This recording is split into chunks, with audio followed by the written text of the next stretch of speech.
This episode is brought to you by Pure Astrology Reading Cards. For more information, check out the link in the show notes.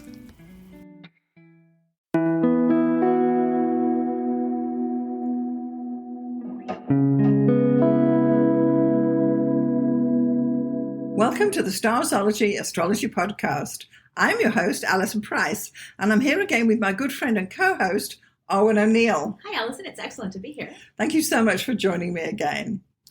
So in this episode, we're going to be doing an advanced natal topic, which is going to be the Dispositor Tree. Yes.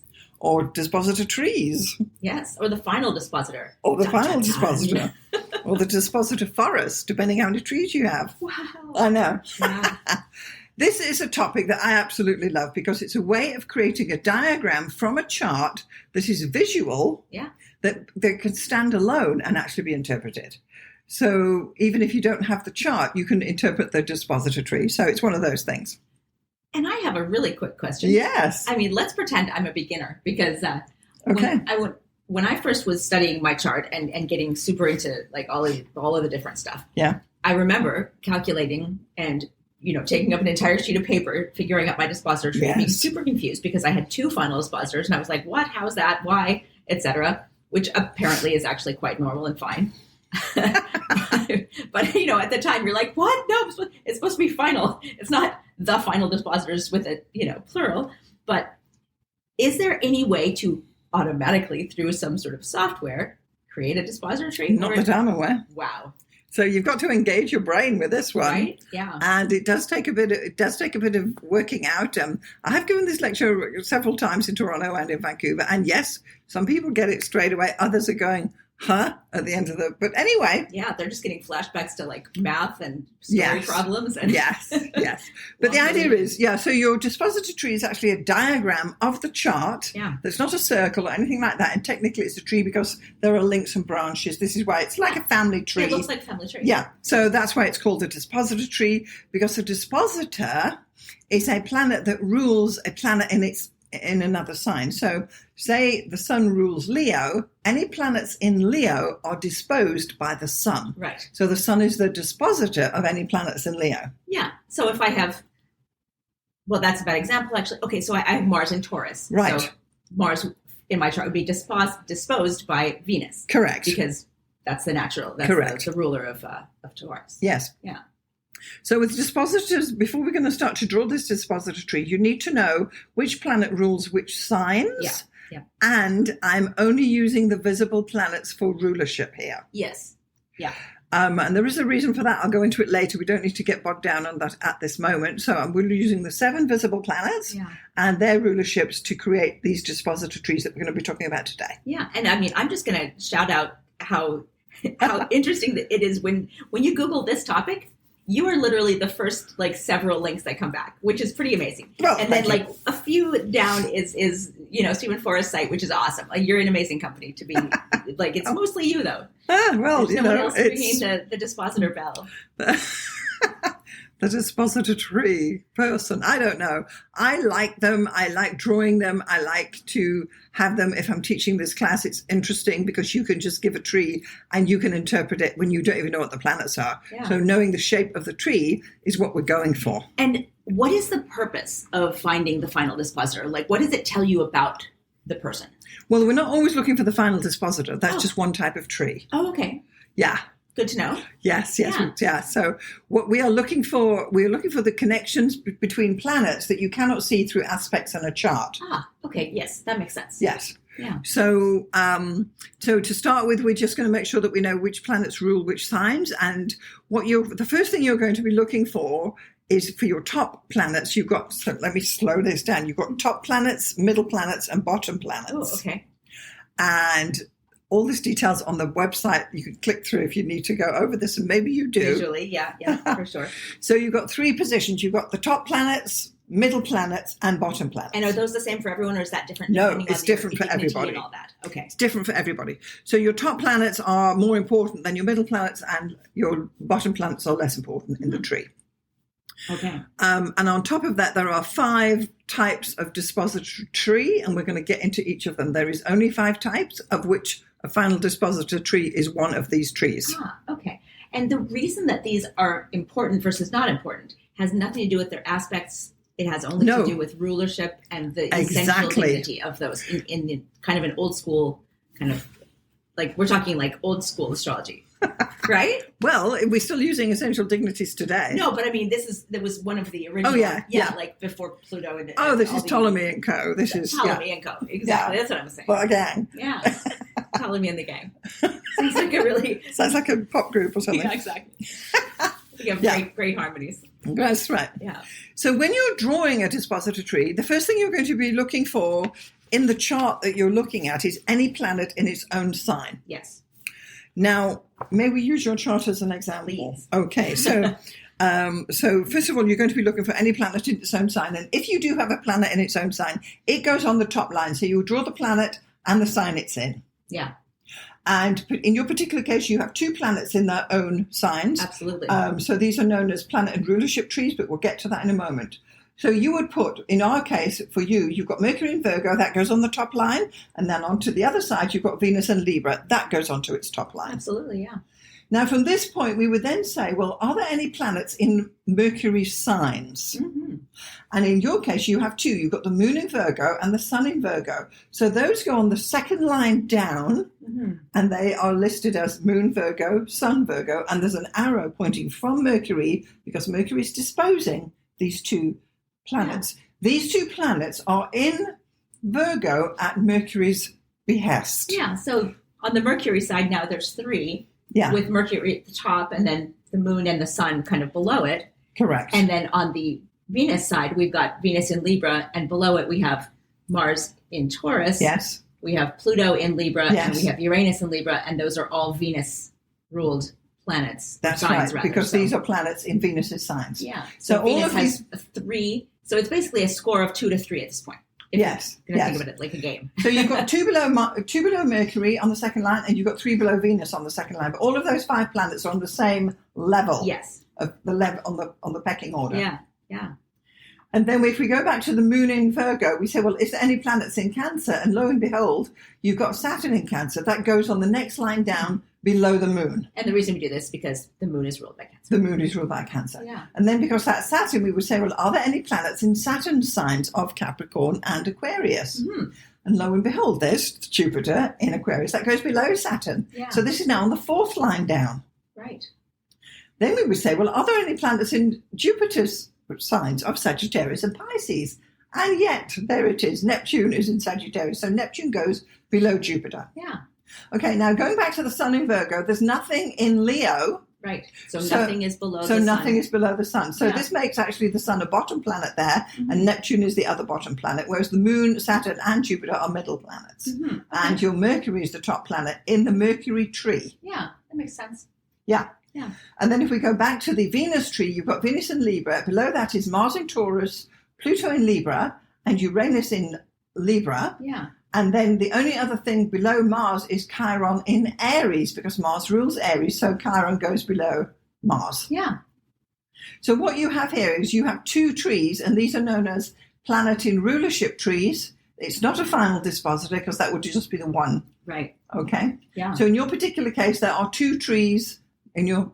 Yeah. So these are called 2 planet and rulership trees. Okay, and that's interesting because the only way I've ever done this before was the final dispositor tree, which is, as you say, it's the exact reverse of this.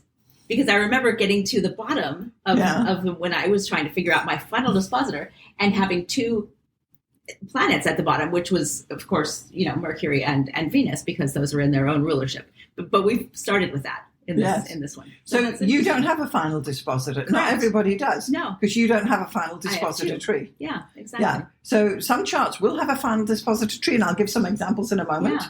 But in your particular case, it's not the case. Yeah. So let's just go back to the beginning about how do you start with this. So if you don't have a planet in its own sign, then you start with the sun. Okay. And you would then say, well, which sign is the sun in? And say, I don't know, the sun is in Sagittarius. Yeah. And then you would say, well, where's, what sign is Jupiter in? And maybe Jupiter's in Leo. Yeah. So then you would have 2. Oh, mutual reception. That would be a mutual reception tree at the top. Right. Alternatively, you may have the sun in Sagittarius and Jupiter in, say, Virgo. Yeah. And then you may have then Mercury in Leo. Then you've got 3, and it's creating a circle. Interesting. Yeah. So then would those 3 have a special kind of designation in your chart? They are top-line planets, and it's called a committee. Oh, wow. Yes. Right. So when we're doing dispositor trees, we're looking for which is the top-line planets here, which planet's got position, Yeah. and it's not just by rulership, it's by mutual reception or being in a circular dispositorship train. So, I know, it's mind-blowing. I mean, not only is that mind-blowing, but the fact that you just said committee got me off on a tangent. And so this is my first tangent of the episode. Yeah. If you're playing along at home, take a drink. That made me think about if anyone else at home has seen the new J-Lo. This is the newest J-Lo movie. Of course, that is Atlas, but her most recent before that movie, which is This Is Me Now, with a ... weird punctuation in the middle. And it's a musical based on her love life. It's very weird. But if you like J-Lo, it's nice eye candy. She's in great shape. She's like wonderful. Her music is fine. Whatever. I don't care. Okay. But anyway, there's a committee of astrology. Like there's a zodiac committee, and they're played. Neil deGrasse Tyson plays one of the zodiac. Wouldn't he? Like what? Yeah, exactly. Oh, he's just dissing astrologers all the time. But then J-Lo asks him to be in his movie. He's like, okay, who do I play? Oh, Aries. Cool. Whatever, Neil. Yes, anyway, yes. I mean, Post Malone is in there. Jane Fonda is in there. Right. It's insane. Yeah. So, like, that was my favorite part of the movie, obviously, because I'm like, wait a minute, is that Neil deGrasse Tyson? What the hell? Yes, well, he's a friend of astrologers. Yes. Sometimes. Well, depends who he's talking to, right? Exactly. Pretty cool, though. Yeah. So that's the committee. If you want to picture what the committee looks like. Yes. So anyway, so the point is, let's just. I've got some keywords. I just want to run past you about top, middle, and bottom planets. Awesome. Okay. Yeah. So for some top planets, that your main keywords would be leading, taking, drives, extroverted, masculine, and positive. These are your driving planets because they're strong up there. Mm-hmm. Then your middle dispositor tree planets keywords are does the work, gives and takes, and is a conduit, links and connects, because a middle planet must have a planet above and below. Yeah. So in your case, you've got the moon, Saturn, and Jupiter, but the sun is not. That's a bottom planet. Yeah. That actually makes sense. Yeah, and Mars is also a middle planet for you. Yeah. So these are planets that are linking, connecting, because the flow of energies, although the arrow is pointing down because the dispositorship goes down, the energy of these bottom planets is being served up from your privates in the army to your lieutenants, to your sergeants, and what have you, up to the major general. Interesting. Yes. Yeah. So, you know what's actually fascinating about that? Because they say, like, who you attract as friends, especially through different stages of your life, like just pay attention to what sign they are or what sign different planets are, and that kind of triggers different things in you depending on what stage of life you're in. And I've gone through this phase where, for a while I was having everyone I met was a Scorpio. And then for a while, everyone I met was a Sagittarius. And the last couple of years, everyone is a Taurus and a bunch of Leos as well. And I'm looking at this and I'm seeing a lot of that in the middle there. Those, as you say, those connections. It's like, there's the Taurus. That's right. This is it. Okay, so when you're looking at these links on the dispositor tree, the next question you want to ask yourself is, are there actual aspects on these links? Mm-hmm. Because it makes it stronger. So in your case, where you've got Mercury linking to the sun, there is a conjunction, so that's a strong one. Yeah. And where you've got Mercury linking to the moon, there is a conjunction, so that is also a strong one. So I would highlight those in red, particularly to bring them out, because it's reinforcing the Mercury side, your Mercury tree here. And then the only other one you have is way down at the bottom. You've got Jupiter sextile Neptune. Yeah. Very nice, because they're both Pisces planets, so there's that going on there. But on the Venus tree, there are no aspects within the links. So this is, again, telling us that your Mercury tree, not that I've said it before, but your Mercury tree is stronger because of the Venus tree. Mm-hmm. And we know, don't we, Arwynne, that Mercury is a big thing in your life. Yes, we do. Yeah. This is not a surprise. Not a surprise.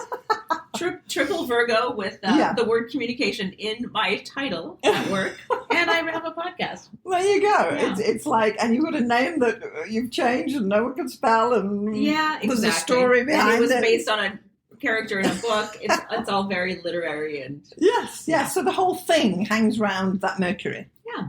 Whereas the Venus is sitting there beautifully, but it does have, I put the circles around Mars and Pluto because they are your chart rulers, and they're important too because we want to know where's your chart rulers in all of this mix. Right.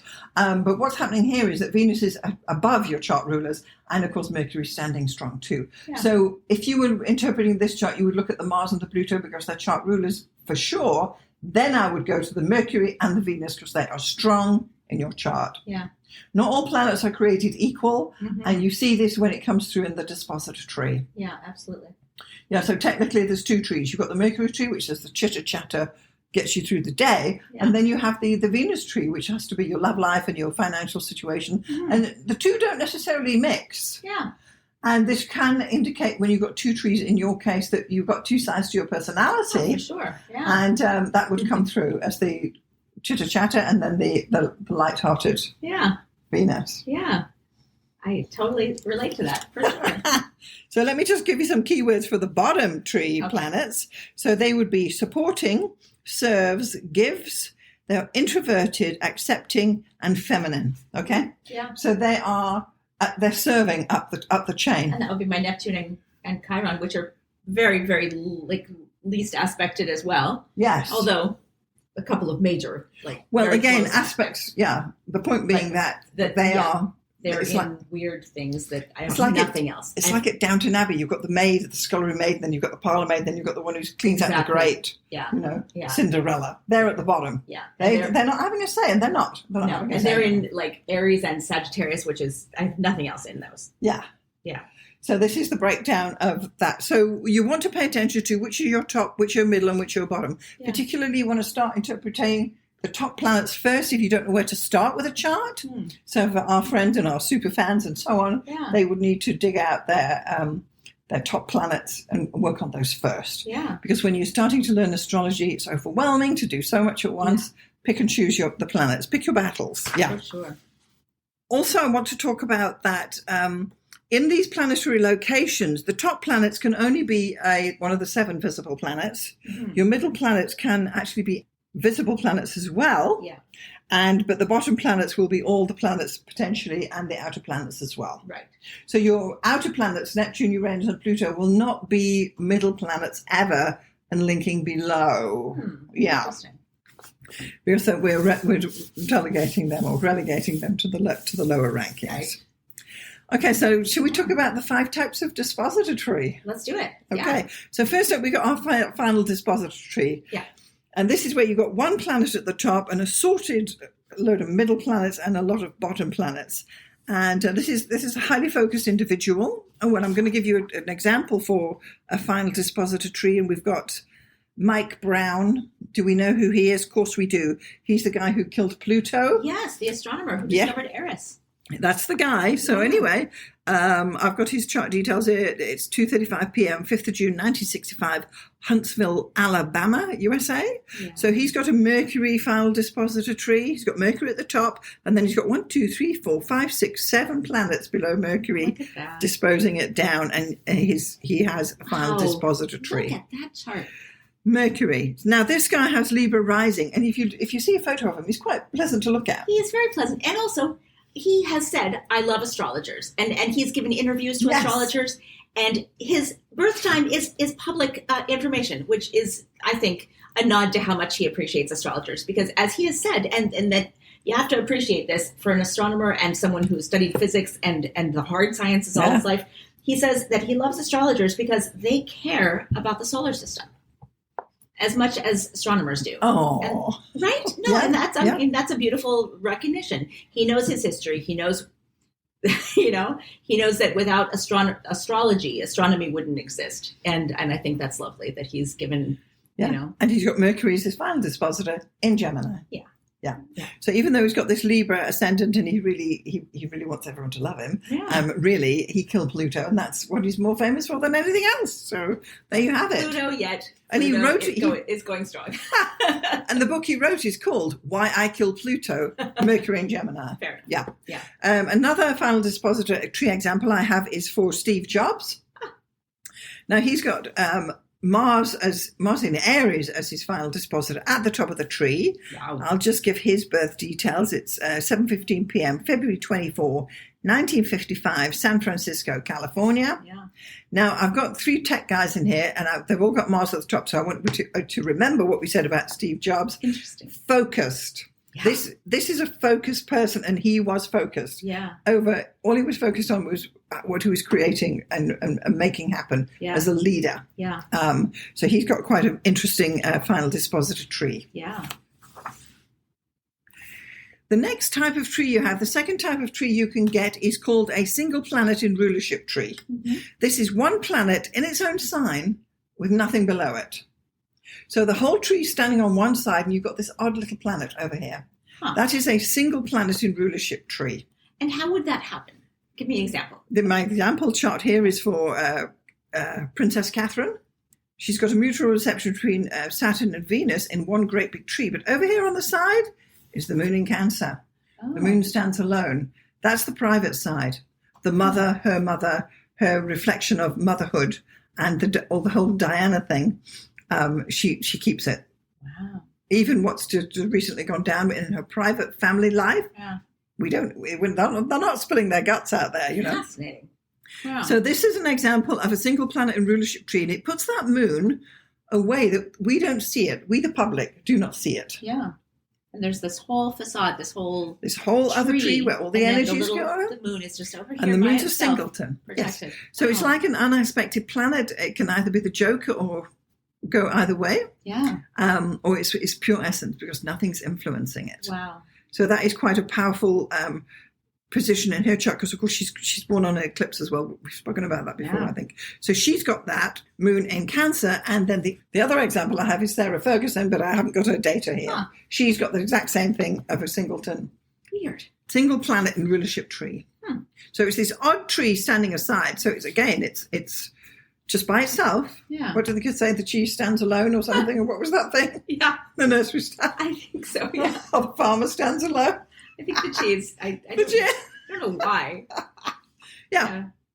So that's your single planet in rulership tree. And that can be a part of the psyche that they're not maybe tapping into, but they're probably not showing it either. Yeah. So if this is your client, you can explore that with them because they will not be wanting to just tell you about that. Right. They'll be talking about what's going on in their main tree. You can ask them probing questions. Yes. So, how do you feel about your mother? Yes, exactly. And you're the mothering role and your children, your family, and she's strong on that. Yeah. Interesting. So that's the second type of dispositor tree you can get. And then you have the planet in rulership tree, which is what you have. Mm-hmm. So you've got one planet at the top and assorted planets below, and you can have multiple of these, which is what you've got. Right. So the other example I've got for planet in rulership dispositor tree is Zuckerberg. Mm. So he's got Mars, yes. So he's got Mars in Scorpio, Mars, the same as Steve Jobs, in Scorpio this time on one tree, and he's got Venus in Taurus in his other tree. Mm. So for him, he has two separate trees. One is Mars, which is basically what he's doing. Yeah. The other is Venus in Taurus, which is what his wife is doing. Mm. And he stands behind her and learns Mandarin and all the... Yeah, double standards, anyone? Privacy for you, but not for anyone else? Well... Anyone? Zuck? Well, the point being that he is quite happy for her to stand in her I think she's a doctor or something. Yeah. Anyway, so she stands separately, and he's quite acceptance of that because he's got Mars in Scorpio at the top, whereas Jobs had Mars in Aries at the top, but no person. Yeah. Right? Interesting. Yes, very interesting one there. Now, this is also an interesting chart because I don't think we have a time for him because you can still do a dispositor tree without a time. Ah, well, that's good. Yeah. That's nice. I love these trees. Yeah. Then we have the mutual reception tree. I did allude to it earlier, where you've got two planets in mutual reception. Yeah. Now, the example I have here is our friend Bill Gates. Huh. So he's got Venus in Scorpio and Mars in Libra. Wow. Are you recognizing a theme here, right? Yeah. Wow. I know. Now, below his Mars, he's got a whole bunch of planets. But below his Venus, he's just got two. But the point of the mutual reception and how he deals with his relationship with his lady is that it became the Melinda and Bill Gates Foundation. She is right up there on the billboard with him. Yeah. So he's given her almost more billing than what he has, right? Because he's got Mars in Libra on the top line and Venus, whereas Zuckerberg had got Mars in Scorpio, but it was a separate tree, and she stands alone as Dr. And I think she's retained her maiden name. Yeah. And then, of course, our friend Steve Jobs, Yeah. he just had Mars at the top, and his lady was not on the scene at all. No. No. Yeah, exactly. So that's an interesting one, That's too, that really these three interesting. tech guys Yeah. have all got The Mars. tech bros who have shaped the modern world. Yes, and they've all got Mars at the top. It's Yeah. driving, pioneering. Yeah. And it shows how they relate to their lady. Yeah. All this is making me wonder about Elon, but I know we're going to talk about him in another episode. Oh. We're going to devote a whole episode to Elon. Oh. Don't you worry, folks. Do we have time for that one? Yeah. So that would be your mutual reception tree, which is great. And then the fifth type of tree is called a committee dispositor tree. And this is where you have a committee chain. Yeah. So it needs to be 3 or more planets in a chain. Now, the example I have here is for Agatha Christie, the writer. Interesting. So she's got Jupiter in Aquarius, Saturn in Virgo, Mercury in Libra, Venus in Scorpio, Mars in Sagittarius, looping back to, so she's got Wow. 5 planets in her committee. Now, this is interesting Yeah. because all of the basis of all her stories, like the Murder on the Orient Express, was, Exactly. there's 12 people stuck in a room and the next morning someone's dead. And they're all guilty. And, yeah, or there's 10 people on an island and if you get there and they're all dead. That's fascinating. And this is her closed. And that is her chart. Yes, Oh, wow. and her closed, even the Mysterious Affair at Styles, which was her first book, they were all in the building, the Closed doors were room locked, mystery. someone's dead.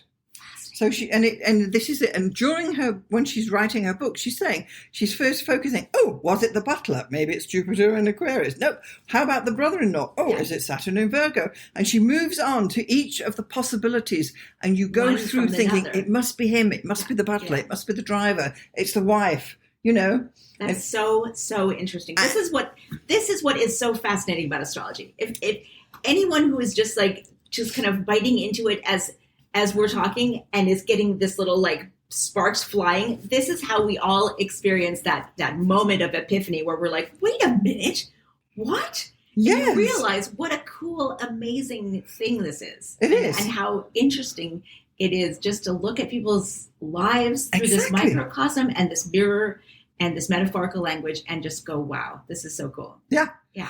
And the point is that when you're doing dispositors trees too, once you've drawn them, you've just got a visual. You don't even need to know what these planets are. You could just have dots and you Right. can say something about this person. Oh, she's got a committee. And what this means is that your top planets really are your decision makers. Right. So if you've got one, you've got to focus. If you're the final dispositor, you've got the focus. Yeah. If you've got mutual reception, or as you do, you've got 2 on your top line. Those are your decision makers. Yeah. What do I think? And do I love it? What do I think? And do I hate it? That's you.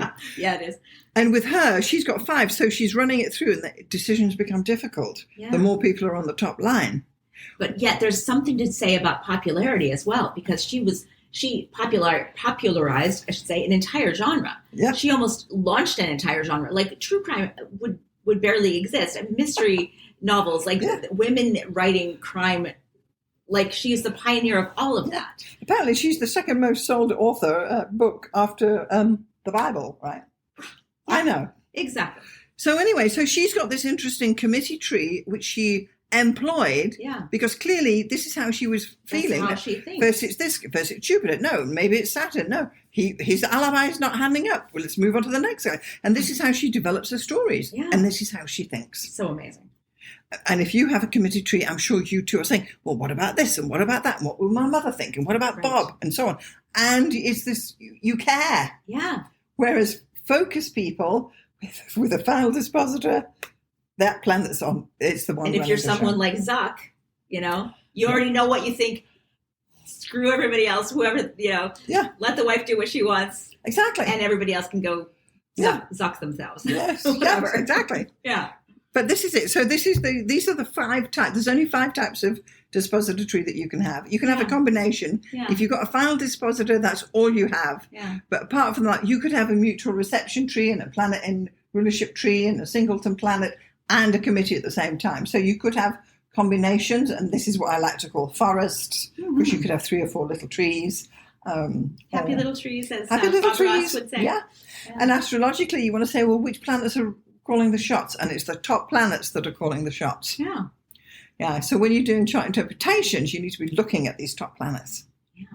Okay. So I know we're getting deep into the waters here, but anyway, I'm just going to quickly run down my Dispositor Trees, because there's a feature in there that we haven't mentioned yet. Oh. So I've got 2 planet in rulership trees. The one is Saturn in Capricorn with Chiron below. And then my main tree, which is the one I'm living and breathing, is the Sun in Leo at the top, calling the shots. Below that is Mercury in Leo and Uranus in Leo. And I have a conjunction between the Sun and Uranus. This is the astrology from start to finish. Yeah. Below Mercury, we have 3 planets. We've got Pluto in Virgo, Mars in Virgo, and Venus in Virgo. And below Mars is Neptune in Scorpio, the Moon in Scorpio, and Jupiter in Scorpio. And what's happening there is we've actually got 2 planets that are called gateway planets. Yeah. It's Mars in Virgo has got 3 planets below it, and Mercury in Leo has 3 planets below it. Yeah. And a gateway planet is a middle planet with planets above and below, but it's got 3 or more below. So this is the energy from Neptune, Moon, and Jupiter has to be filtered through Mars to get up to the top. Yeah. And by the same token, all of that energy, and then including Pluto and Venus, gets filtered through the Mercury. Yeah. And God, can I edit till the cows come home? Hell yes. The Queen of Commas. And I love how even though you do have Moon in Scorpio, you never talk about your Scorpio planets. No. So it makes sense that they're at the very bottom there, supporting everything and adding intensity. But, we don't talk about that. Well, no, because it's all happening, as far as I'm concerned, with the Sun in Leo and the Moon, Mercury and the Uranus right there. Mm-hmm. Saturn has never been a problem for me. Saturn's in Capricorn. It's just minding its own business. Yep. It hardly ever cops up. It's working its ass off? Yes. So, and that's because it's in a small tree by itself. It's virtually only just got a tree with Chiron, and which, let's face it, is, a little planet, if it's anything. Yeah. But the main tree is then actually the Sun in Leo tree. So this would be my Sun tree. I would refer to it as, and my Saturn tree. And in your case, we would refer to your Mercury tree, which is stronger than your Venus tree. Yeah. Yeah. Okay, so, Arwynne. Yeah, Dispositor Trees. We've gone over Dispositor Trees. Once you get it, they're great. They're absolutely essential. I cast them for every single chart I ever do. Yeah. I mean, I feel like we've definitely sparked some interest out there. I can hear you guys out there. I can hear the wheels turning. And sharpening your pencils. Yeah. And this is the topic I get more questions about than anything else. And people will message me on YouTube and email me and say, I did my Dispositor Tree and this is my date of birth. Can you double check my thing? And I cast the chart and say, yes, it's fine, and send it back, because I'm not going into it, but I'll say, yes, you got the tree right. Yeah. Now what you going to do? Yeah. And you really do need to know astrology to work with these things. Yeah. The other interesting thing that we cannot fail to talk about is the daily Dispositor Tree, which is the transits of what's happening as we speak. Wow. Yeah. So you can draw the transiting Dispositor Tree, and it will remain in position for like 3 days till the moon moves signs. And then when, Jupiter goes into Gemini, a whole chunk shifts over. And you see that the Dispositor Tree continuously evolves, the daily transiting one. So that's an interesting thing to follow as well. An entire gears of Antikythera mechanism in the sky. Yes, it's like, it's a whole like cogwheels going in a great big watch or something, or an old clock. Totally. But the point is that if you're going to get into Dispositor Trees, don't just do your tree, do today's tree. And tell me, when is it going to change to tomorrow's tree? When's the next change coming? Because it will.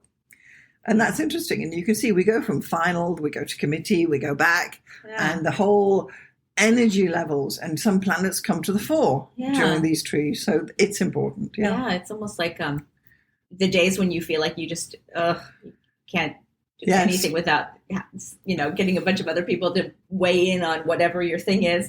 And the other days where you just are like, do it myself, Exactly. Yeah. This is it. So while Mars is in Aries, which I believe it is at the moment, it's going to be right up there on the top line saying, hey, what about this? Hey, what about that? Yeah. What about these wars going on? Yeah. So anyway, so that's how you can start with Dispositor Trees. I urge everyone to do them and just knock them out because it's practice. And you do need to understand a bit about astrology to work with them. But it's another diagram, a visual. Yeah. And as I say, if you go to the blog post, which is the link is below this episode, you can see examples of all of these 5 types of tree that I'm talking about. Yes. And follow along to how to do it yourself. Yeah. Yeah. Super important. Yeah. Okay, so to our listeners, if you have found value in this episode, please do consider sharing with anybody who would be interested. You can email us at starzology@gmail.com. And we have a new thing on the podcast now. There's a thing at the top that says text Starzology now. You can drop us a text if you want to have a quick say about something. Amazing. Yeah, that's a new feature that's popped up. And please do, because we are going to be recording our 100th episode we soon. are. So if you have questions, please send them. Send them now, yeah. We would love that. Yeah, so that's there too. And you can visit our website at starzology.com and email us at starzology@gmail.com. So thank you, Arwynne, for joining me today for this super interesting, I loved. Way more interesting than I thought it would be. Well, that's astrology all over, right? Exactly. Isn't everything interesting in astrology? Everything. Thank you so much for joining me. And thanks for listening, everyone. We'll see you next time. Thank you. Bye-bye. Bye.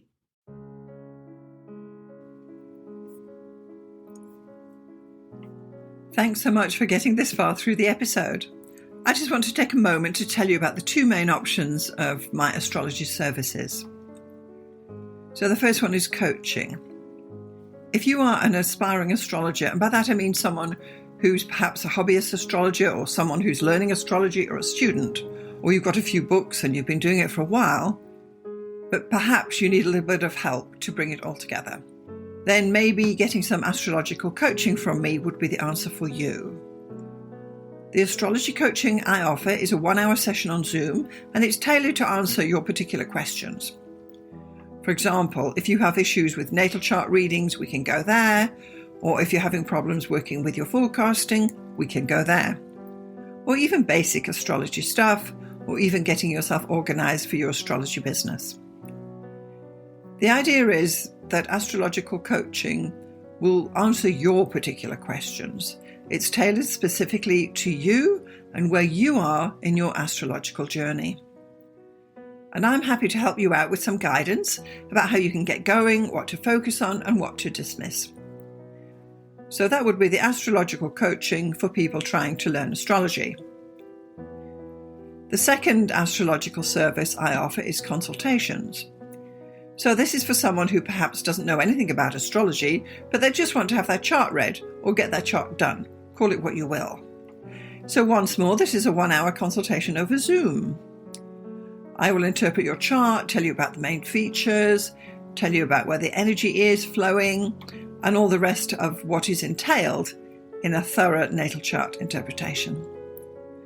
I can also add in some forecasting in there too, bearing in mind we only have 1 hour. So just in summary, I've got coaching for people who want to learn astrology, and I've got consultations for those who want to get an astrology reading done. I'm Alison Price from Starzology.com. Thank you so much for listening. We'll see you next time.